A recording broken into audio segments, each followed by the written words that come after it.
Man noticed something weird during his trip. A perfectly intact bridge deck was actually chiseled with a hole. At first the man didn't pay much attention. He simply thought it was just road construction going on. But at that moment a cold wind blew past. A plastic bucket nearby fell off the bridge with the wind. While the coach bus was suddenly stopped by workers, the sudden brake accidentally cut Jeff's finger. And the weird thing started from then on. The TV on the bus suddenly lost signal. Right after that the radio actually played restless music on its own. Then another gust of cold wind came. The worker's hat was blown off along with it. Jeff also faintly felt a sense of unease. He looked up at the bridge deck. The workers were all concentrating on their work. Yet they didn't realize at all that the bridge deck was slowly cracking, and the cracking track was spreading faster and faster. The steel cables snapped because of this. Seeing that the bridge was about to collapse, Jeff panicked and pulled his girlfriend to run for their lives, but others weren't so lucky.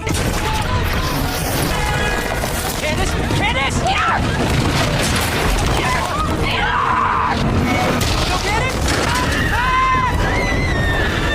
Jeff could only drag his friend hard to leave this place quickly. A man who had no idea what was going on was still making a phone call in the bus, but as soon as he got out he fell into the river along with the bus. He was thrown around uncontrollably. Finally he was tightly stuck to the window, unable to move.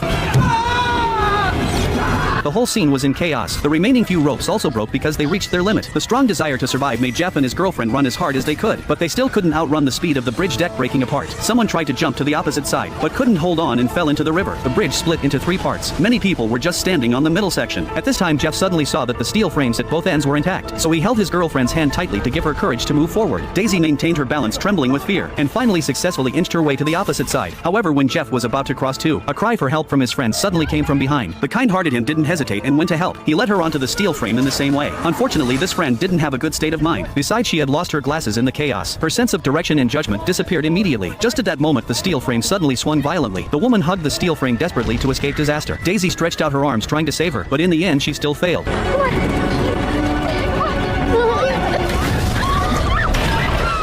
Fortunately, the friend was unharmed after falling into the water. Jeff's tense nerves finally relaxed a little, but before he could react, a sports car suddenly fell backward.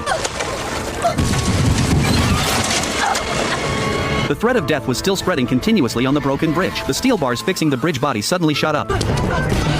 Hearing his girlfriend's desperate cries, Jeff finally realized that the bridge deck under his feet couldn't bear the weight anymore. In the blink of an eye, the bridge tilted 45 degrees to the right. The steel cables lifted off the ground one after another. Many people lost their balance and fell into the river to their deaths. Only one man grabbed the tough steel bar, but he didn't even have time to feel lucky about it. The scalding hot asphalt came rushing towards him.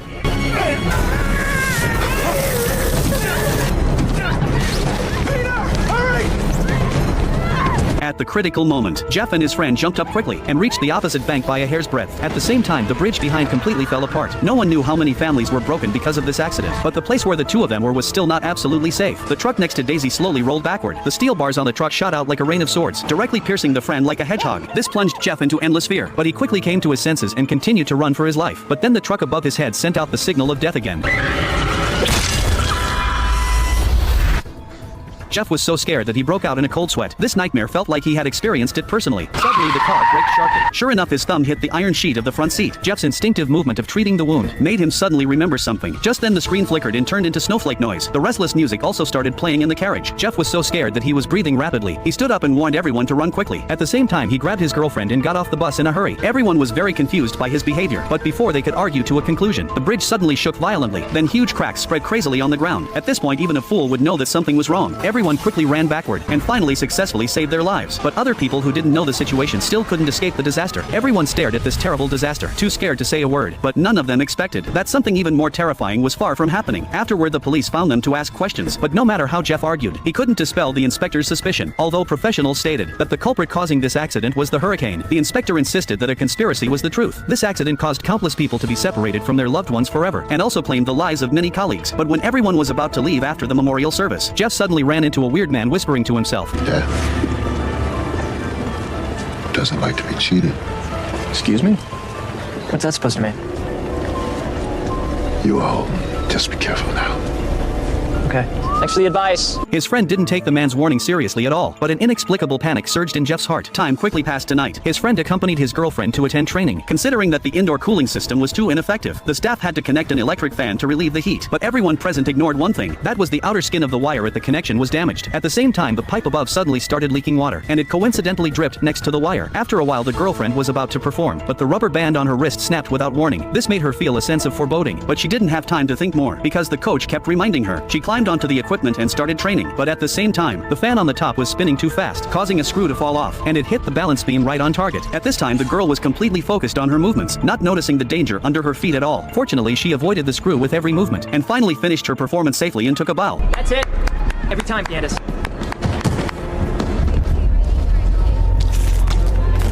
There you go. Thanks. Nicely done, Candace. Okay, go to bars. The girl moved on to the high bar, which was more testing of skills. She flipped nimbly and flexibly on the equipment, but didn't notice at all that the screws at both ends were slowly coming loose. At the same time, the new performer on the balance beam was unlucky. After a backflip, the screw pierced straight into the sole of her foot. When she fell, she also knocked over the chalk container beside her. A large amount of dust was blown up by the high-speed rotating fan. The girl who was performing was instantly blinded.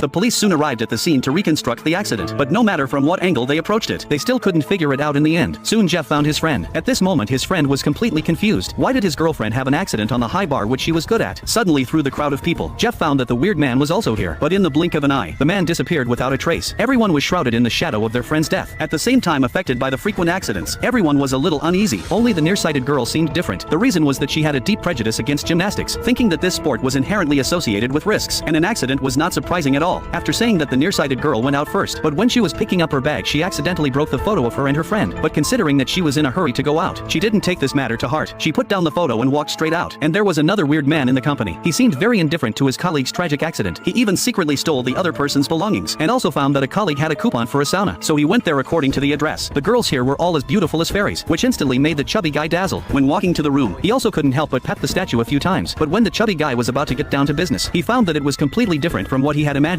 Feeling very dissatisfied, the chubby guy shouted to change someone, but he immediately shut up under the old lady's fierce operation. He already looked weak, and at this moment he was completely at the old lady's mercy. Fortunately, the old lady's skills were really professional. Half an hour later, the chubby guy felt that his tiredness was completely gone, but he didn't expect that the next item would be so terrifying. Oh. Wait, are those things even sterilized? No, I'm not catching any diseases unless I've earned them. The old lady was very speechless at the chubby guy's request, but she still did as he said. But at this moment, neither of them expected that this ordinary request would eventually claim the chubby guy's life. The old lady's techniques were extremely skilled. She finished inserting the needles in a few strokes. At this time, someone called the chubby guy, but the old lady stopped him on the grounds that he was having acupuncture and put the phone on a cabinet far away from him. After inserting the last needle between his eyebrows, the old lady reminded the chubby guy to sleep peacefully for a while. Before leaving, she also dimmed the lights for him. Then she closed the door and went out. However, just as the chubby guy was sound asleep, an inexplicable cold wind blew into the room and blew a piece of incense ash down. The towel, which had been disinfected with alcohol, caught fire along with it. When the chubby guy found out, he shouted in panic, but the sound insulation of the room was very good. His cries for help didn't attract anyone's attention. As the fire on the towel grew bigger, the anxious chubby guy even rolled off the bed and fell to the floor.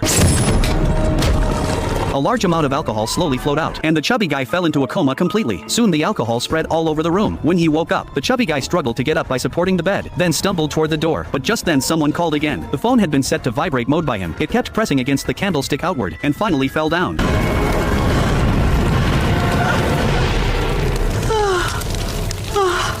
Soon after, the police arrived here, but the result of the investigation was still an ordinary accident. Just at this time, Jeff's attention was attracted by the opposite side. The weird man from before was also here. He resolutely walked toward the man and asked him the question he had been holding back for a long time. Why are you following us? Who are you? You were at the cemetery, then the gym, now here? What are you doing? My job. What's happening to us? What makes you think I know anything? You warned us. At the memorial service, you said death didn't like to be cheated. It's just that I've seen this before. You've seen what? A lucky few survive the disaster, and then one by one, death comes for them all. You changed things on that bridge. There's a wrinkle in reality, and that wrinkle is you. So what? We're doomed to die? I mean, is that it? We just got our lives back, so what kind of fucked up karma is that? Are you saying that we can't stop this? You were supposed to die on that bridge. You're not supposed to be here. You're shorted death. So you let death have somebody else in your place, and then you take their spot in the realm of the living, all the days and years that they've yet to live. And they take your place in death. Then the books are balanced. Wait a minute. We kill someone, we get their life? Is that what you're telling me? I don't make the rules. I just clean up after the game is over.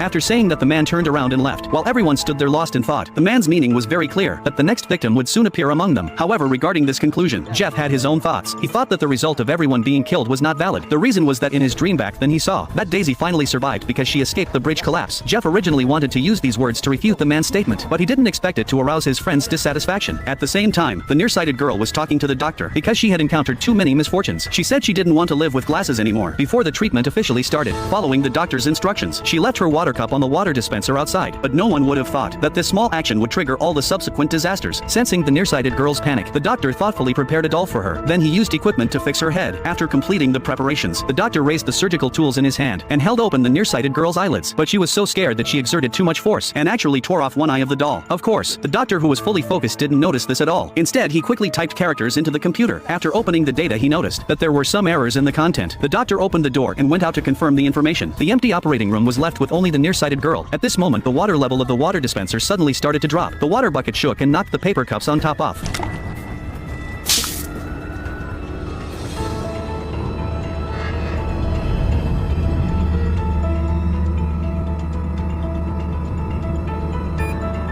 The numbers on the equipment display screen gradually increased. The abnormal noise made the nearsighted girl so scared that she shouted for help, but no matter how she shouted, no one came in to help her. The progress bar of the instrument was still going and jumped to the maximum. The vibration caused was almost going to shake the control handle to the ground. Seeing this, the nearsighted girl quickly moved her hand, but accidentally let the handle fall to the ground. Then the radiation shot out, instantly leaving a scratch on her eyeball. She hurriedly tried to remove the head fixation device. Just then, the ruthless machine was about to start again. To prevent her eyeball from being damaged again, she panicked and used her hand to block it. Seeing that the machine was about to shoot the laser again, Jeff and his girlfriend suddenly rushed to the hospital. She might be in danger. No, she's fine. We do this kind of procedure all the time.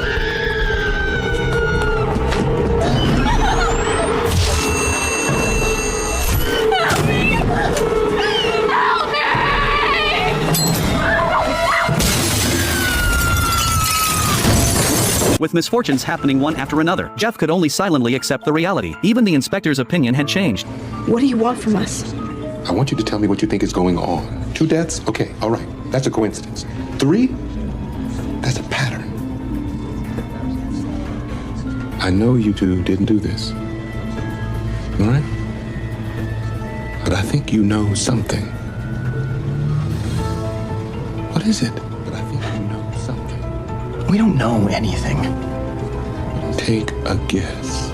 Jeff had to repeat all the information revealed by the weird man, but the inspector was even more confused. The next day, he kept recalling the fragments in his dream, and finally inferred that the order in which everyone would die should be the same as in the dream. This meant that the next one might be Mike, and at this moment he was sitting in front of the monitor. After seeing someone slacking off during working hours, he immediately reported it to his boss. But just then, a crane actually moved toward here weirdly. Mike reacted very quickly. He pushed his boss away violently before the out-of-control hook fell down, but the boss still fell down. Soon his friends arrived one after another. After confirming that Mike was unharmed, Jeff's tense nerves finally relaxed. Oh, no, I'm good. His friend suddenly thought of something. Did you kill him? What? No, I just... It was just time, you know? He got in the way and... No, you did, didn't you? You saw it coming, and then you took his life. You put him in the way. I didn't really do anything. Tell us the truth. Did you or didn't you? Hey, Peter, calm down. Did you or didn't you? Mike was struggling inwardly. Did you or didn't you? Yes. I think I did. I killed him.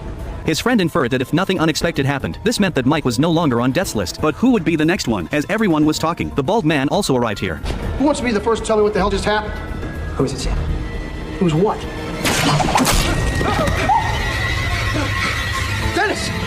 The accident further confirmed what Mike had said. Mike was indeed removed from death's list. Then the next one would be his friend. To survive, he had to prepare to kill someone else, so as to gain a glimmer of hope. But just as his friend was about to succeed, the conscience in his heart stopped him from stepping into the abyss. His friend didn't want to survive in this way. At night, he met with Jeff. His friend said that no one's life was more precious than others. But why was Daisy the only one who could avoid the disaster? As soon as he finished speaking, he took out a weapon, planning to exchange Daisy's life for his own. Fortunately, Jeff overturned the table in time. He and Daisy ran into the kitchen in a panic. At the same time, the inspector who stayed outside also heard the gunshot. Jeff told Daisy to find a place to hide. While he hoped to make his friend come to his senses through communication, Jeff inferred that the person the other party wanted to kill was Daisy, which meant that his situation was safe. But his friend in front of him was completely irrational and actually attacked Jeff ruthlessly, then forced him to say where Daisy was hiding.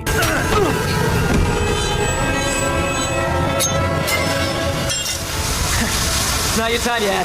The frightened Daisy hid in the corner. Unexpectedly, she was found by the inspector who rushed in. Are you okay? What's going on? It's Peter. He has a gun.